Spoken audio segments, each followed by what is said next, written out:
mufaro wangu ka vanhu vakanyarara.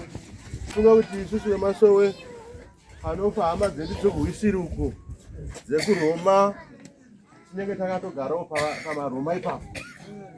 Tonzwawo shoko ramufundisi, tonzwawo shoko rabhishopi. Kosha ndio mashoko ekupedzisira kaya. Batsira nokusebera tobva takuziva kuti takuita chinhu wani ka. Ndanzwa vanhu vachitaura kunaka kwababa akonwerwa. Ina vanobhotaura kunaka ndotaura pavanga vakaipa. Ndotaura pavanga vadi? Pavanga vakaipa kwandiri pakaipa vakandigadzirira mumubhedha ka wokuti nhasi hausati auchikora. Ndotorwadziwa.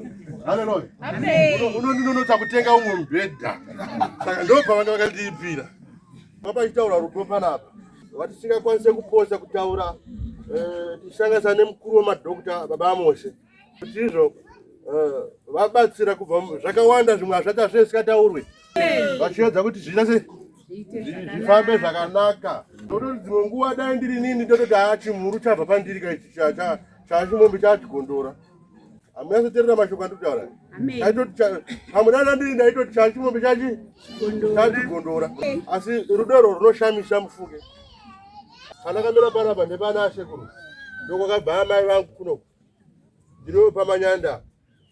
Vakomana kumbonesa vamugwadha apa tora zvikwambo zvevanhu. Kutora sita tine ukama hwokuberekwa. Kuvinga hama yedu kuti aiwa hama yedu toda kusvikawo pairi. Amen. Tinotenda matipa mukana. Tinokoshesa nguva yamatipa. Saka baba akonewera handina mazwa akawanda. Tinangoti umwe wedu inguva kayakwana. Inokwanira munhu weshe. Inguva yemunhu wese yakaiswa naMwari. Hakuna munhu achararama pasi pezuva panapa zvachose.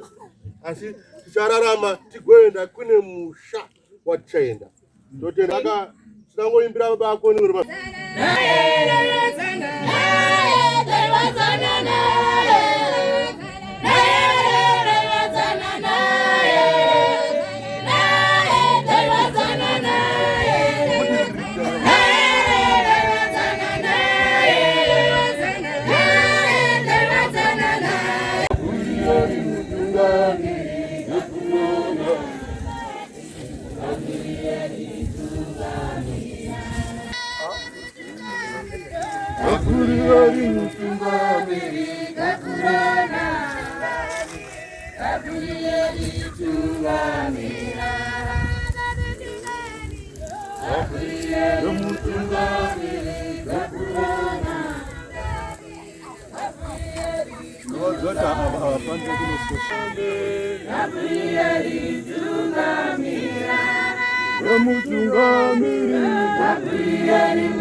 Very